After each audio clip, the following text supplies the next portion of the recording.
Pertempuran Mohacs itu peristiwa yang penting banget. Kejadiannya sudah lama sekali, tanggal 29 Agustus tahun 1526. Pertempuran ini terjadi di dataran luas di Hungaria. Dataran ini dekat kota namanya Mohacs. Banyak prajurit bertempur di sana, banyak prajurit juga gugur di sana. Pertempuran ini mengubah banyak hal dalam sejarah. Penting banget buat sejarah Islam dan juga sejarah Eropa. Ini jadi tanda waktu sebuah kerajaan besar makin kuat, dan nasib sebuah kerajaan lain ditentukan dalam satu sore yang menyedihkan. Akibat dari hari itu terasa sampai berabad-abad kemudian, membentuk batas negara dan memengaruhi hubungan antar bangsa dan agama di seluruh benua. Pertempuran ini bagian dari cerita yang lebih besar. Ceritanya tentang Kekaisaran Ottoman. Kekaisaran Ottoman itu kekaisaran Islam yang besar dan kuat banget. Sudah berkembang selama bertahun-tahun. Orang Ottoman mau memperluas wilayah dan pengaruh mereka.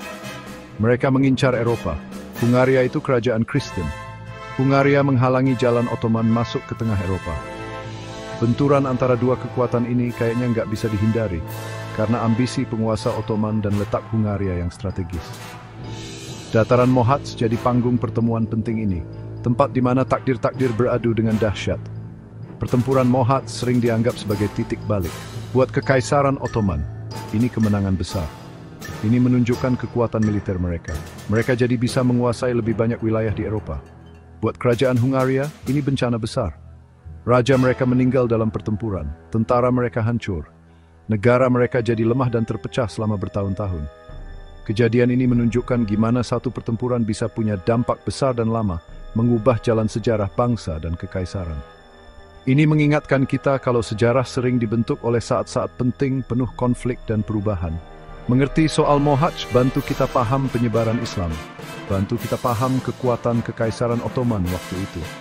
Orang Ottoman bukan cuma penakluk, mereka juga membawa budaya, hukum, dan agama mereka ke tempat-tempat baru. Pertempuran ini menunjukkan betapa kuatnya militer mereka. Juga menunjukkan ambisi mereka buat jadi kekuatan besar di dunia. Ambisi ini ada di pemimpin mereka, Sultan Sulaiman, yang melihat kemenangan ini sebagai langkah penting mencapai kebesaran besarnya. Gema dari Mohacs terasa di pusat-pusat kekuasaan di timur dan barat. Kekaisaran Ottoman gak jadi kuat dalam semalam. Berkembangnya selama ratusan tahun.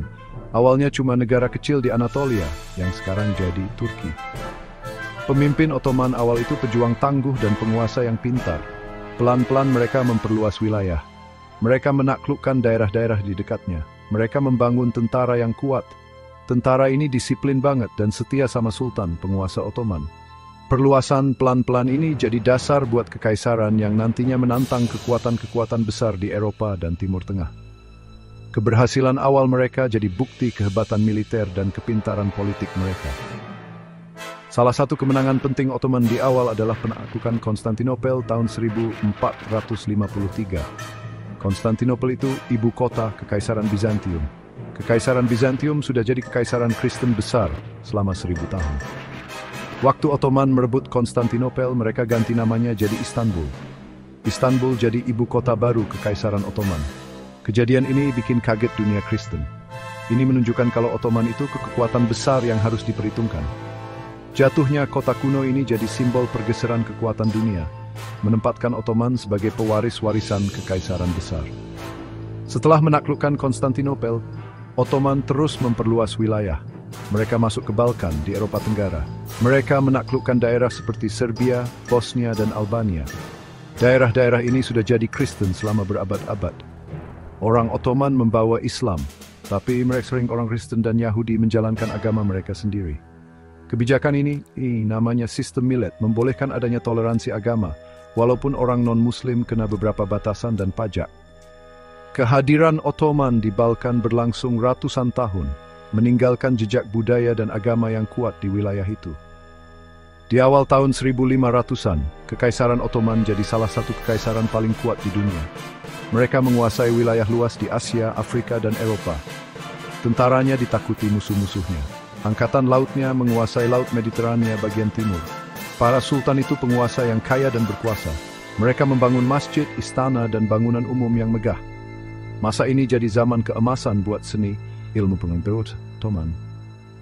Kekaisaran ini hidup dan dinamis, penuh ambisi dan percaya diri dengan kekuatan dan prinsipil lebih jauh ke dunia.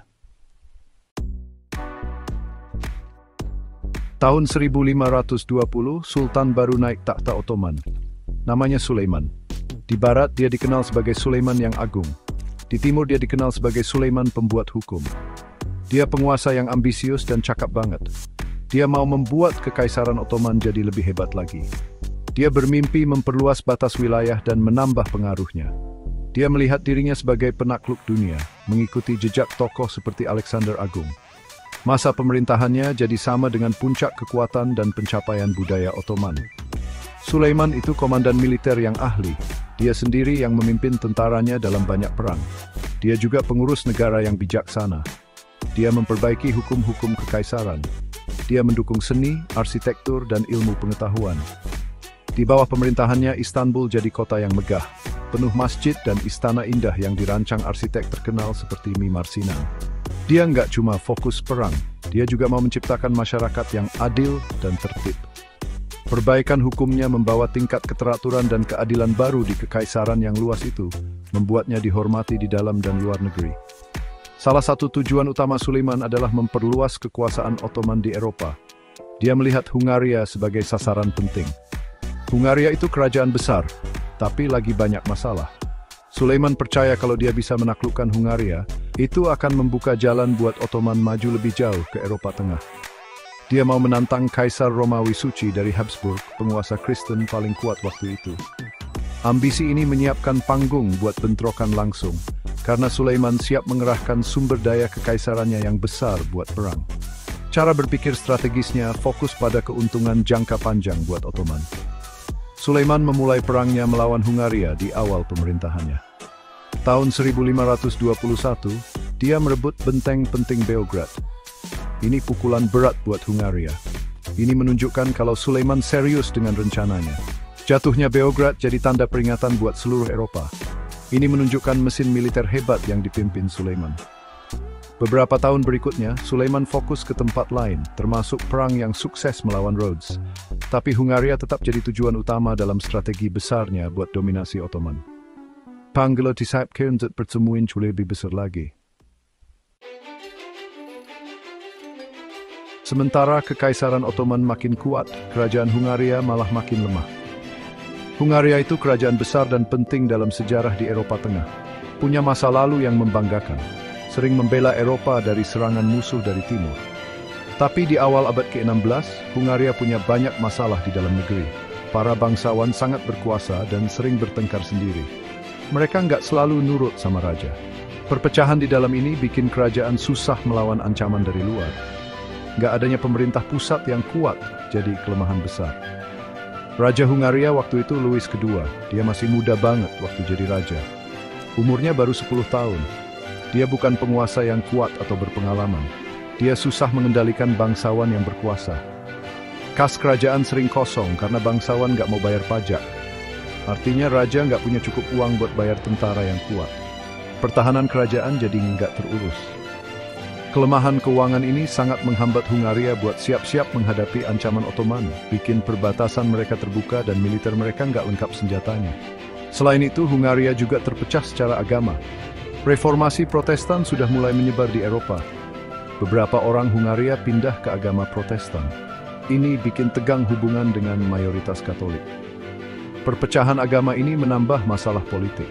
Kerajaan nggak bersatu. Nggak siap menghadapi musuh kuat seperti Kekaisaran Ottoman.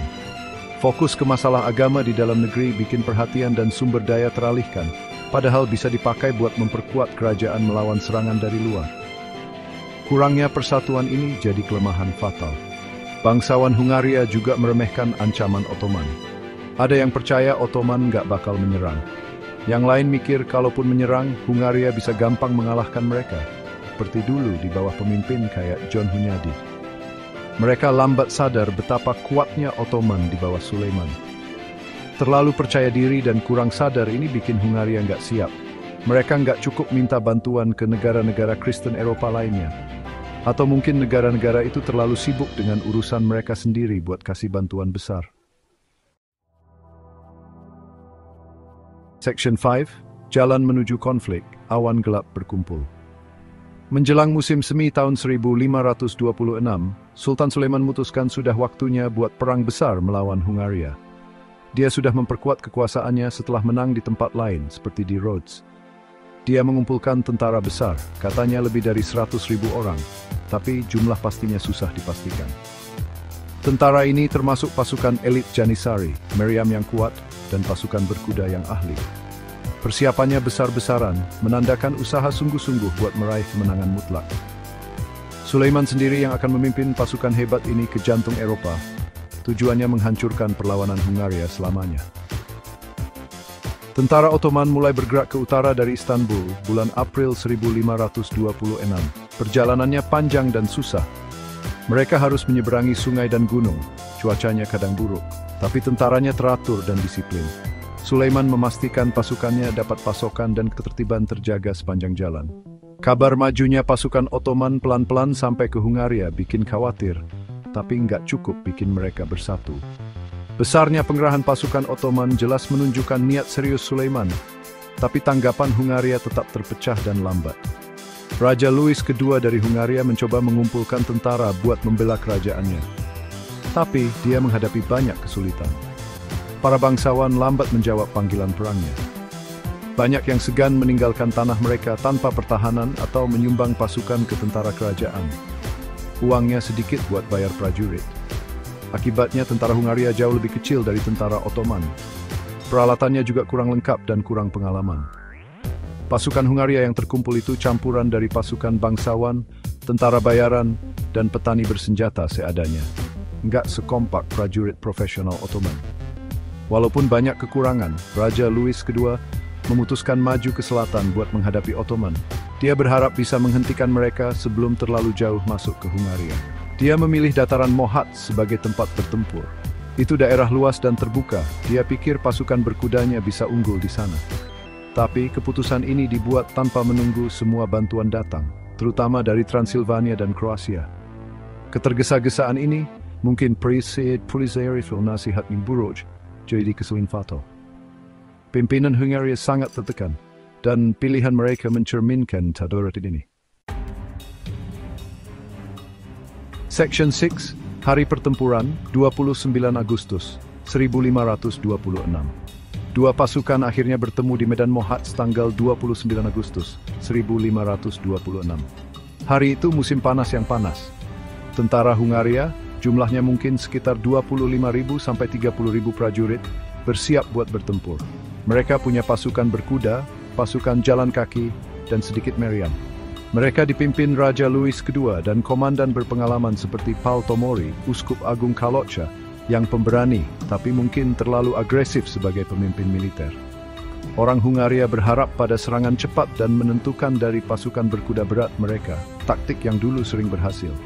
Tentara Ottoman jauh lebih besar, mungkin antara 50.000 sampai 60.000 prajurit di medan perang, ditambah banyak lagi pasukan pendukung. Sultan Sulaiman sudah memilih medannya dengan hati-hati.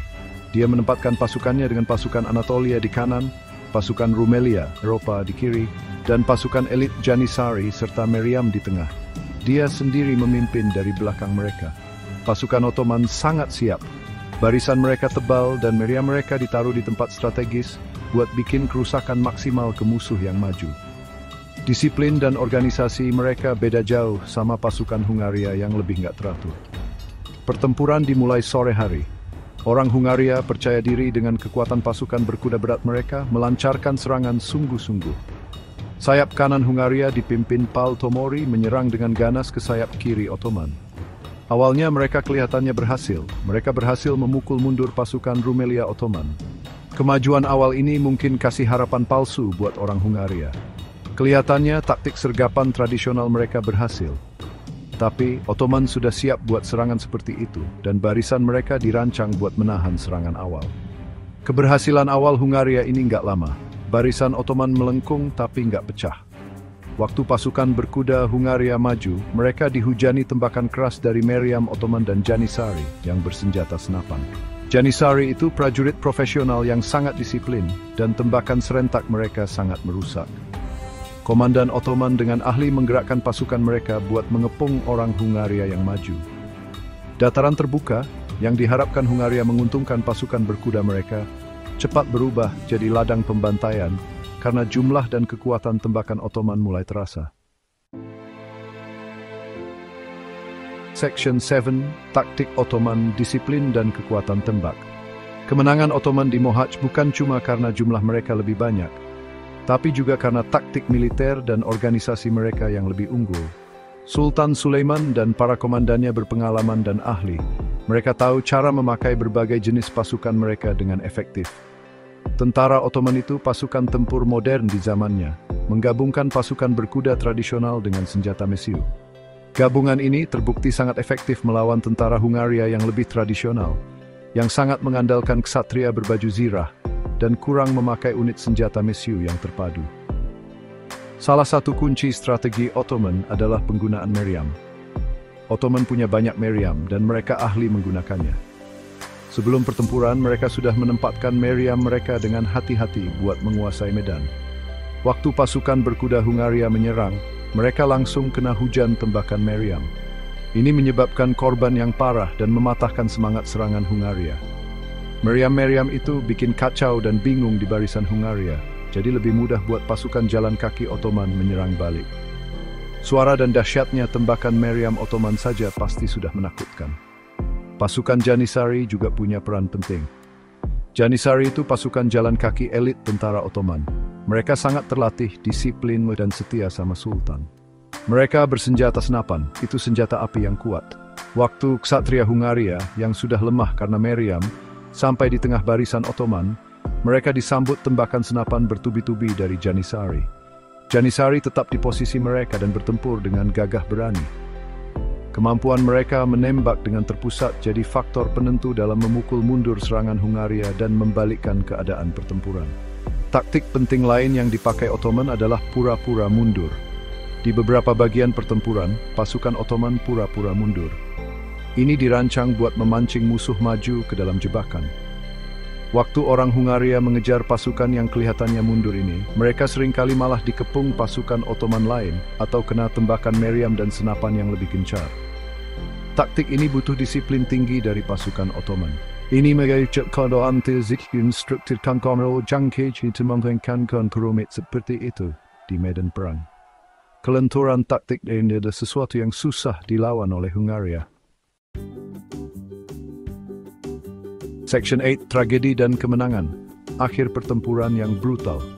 Serangan Hungaria, walaupun awalnya ganas, nggak bisa menembus barisan Ottoman yang disiplin, terutama bagian tengah yang dijaga Janissary. Gabungan tembakan meriam dan senapan Ottoman terlalu berat buat ksatria dan pasukan jalan kaki Hungaria. Formasi Hungaria mulai goyah, lalu pecah sama sekali. Yang awalnya serangan teratur cepat berubah jadi perjuangan mati-matian buat selamat, lalu lari kocar-kacir. Prajurit Hungaria melihat teman-teman mereka jatuh dan barisan mereka hancur, jadi patah semangat. Pertempuran yang cuma berlangsung beberapa jam sebenarnya sudah selesai. Raja Louis II, Raja Muda Hungaria, mencoba kabur dari medan perang waktu tentaranya hancur di sekelilingnya. Tapi waktu kabur dengan kacau, dia jatuh dari kudanya pas mau menyeberangi sungai kecil atau tanah berlumpur dekat desa Sele. Karena berat baju zirahnya, dia tenggelam. Kematiannya jadi pukulan berat buat Hungaria. Kerajaan jadi nggak punya pemimpin di saat paling genting. Kehilangan raja, ditambah banyak bangsawan penting dan uskup kerajaan yang juga tewas di medan perang, menciptakan kekosongan kekuasaan yang akibatnya parah. Kemenangan Ottoman mutlak dan luar biasa. Ribuan prajurit Hungaria tewas atau ditangkap. Para bangsawan terbaik Hungaria tewas di medan Mohacs. Korban di pihak Ottoman, kalau dibandingkan jauh lebih sedikit, walaupun mereka juga ada yang rugi. Kabarnya Sultan Sulaiman meninjau medan perang besoknya. Dia senang dengan kemenangannya, tapi juga agak sedih lihat Raja Muda itu mati dan banyaknya pembantaian. Dia sudah meraih sukses militer yang hebat, yang akan dirayakan di seluruh Kekaisaran Ottoman sebagai bukti kepemimpinan dan restu Tuhan. Segera setelah pertempuran, tentara Ottoman maju lebih jauh ke Hungaria. Mereka hampir nggak ada perlawanan yang teratur. Mereka merebut ibu kota Hungaria, Buda, sekarang bagian dari Budapest, dan menjarahnya. Walaupun awalnya Sulaiman nggak niat mengambil seluruh Hungaria jadi bagian Kekaisaran Ottoman, kemenangannya sudah menghancurkan kemampuan kerajaan itu buat membela diri. Jalan sekarang terbuka buat konflik dan perpecahan selama puluhan tahun, bahkan berabad-abad di Hungaria, karena Ottoman dan Habsburg akan berebut menguasai wilayahnya. Medan Mohacs sudah jadi simbol tragedi nasional buat orang Hungaria. Section 9. Gema Mohacs, era baru dimulai. Pertempuran Mohacs punya akibat yang besar dan tahan lama. Buat Hungaria ini bencana nasional. Meninggalnya Raja Louis II tanpa waris bikin krisis penerus takhta. Bangsawan Hungaria terpecah jadi kelompok-kelompok, mendukung orang yang beda-beda buat jadi raja. Perpecahan ini bikin kekuatan asing gampang ikut campur. Akhirnya Hungaria dibagi-bagi. Bagian tengah dan selatan dikuasai langsung Ottoman selama lebih dari 150 tahun. Bagian barat dan utara dikuasai dinasti Habsburg dari Austria. Transilvania jadi negara bawahan Ottoman yang setengah merdeka. Buat Kekaisaran Ottoman, Mohacs itu kemenangan besar. Ini sangat memperluas wilayah dan pengaruh mereka di Eropa Tengah. Ini menunjukkan keunggulan militer mereka dan memperkuat reputasi Sultan Sulaiman sebagai penakluk hebat. Kemenangan ini membuka jalan buat perang Ottoman selanjutnya, termasuk pengepungan Wina yang gagal tahun 1529. Walaupun Wina nggak berhasil direbut, kekuasaan Ottoman atas sebagian besar Hungaria jadi ancaman langsung dan terus-menerus buat Eropa Kristen selama beberapa generasi. Kekaisaran ini sekarang sudah jadi kekuatan dominan di panggung Eropa, kenyataan yang harus dihadapi negara-negara lain. Pertempuran ini juga punya dampak besar pada hubungan yang lebih luas antara dunia Islam, yang diwakili Ottoman dan Eropa Kristen. Ini memperkuat rasa konflik dan persaingan. Buat orang Kristen, Mohacs jadi pengingat keras akan ancaman Ottoman. Buat orang Muslim, ini jadi simbol kekuatan Ottoman dan jangkauan Islam. Pertempuran ini jadi titik penting dalam cerita kedua peradaban, sering disebut dalam omongan agama dan politik. Ini memicu perjuangan terus-menerus buat dominasi dan pengaruh yang jadi ciri khas masa sejarah ini, membentuk cara pandang dan kebijakan di kedua pihak. Dalam jangka panjang, Mohacs menandai pergeseran keseimbangan kekuatan di Eropa Tenggara dan Tengah. Ini menyebabkan ratusan tahun kekuasaan Ottoman di sebagian Hungaria, meninggalkan warisan budaya, arsitektur, dan agama yang abadi. Ini juga menarik Kekaisaran Habsburg lebih dalam ke urusan wilayah itu, karena mereka jadi pembela utama Eropa Kristen melawan perluasan Ottoman lebih lanjut. Jadi pertempuran ini bukan cuma kejadian militer biasa. Ini momen penting yang mengubah batas politik, memengaruhi hubungan budaya, dan menyiapkan panggung buat konflik dan persekutuan di masa depan. Gemanya terus dipelajari sejarawan yang mau mengerti zaman yang rumit ini.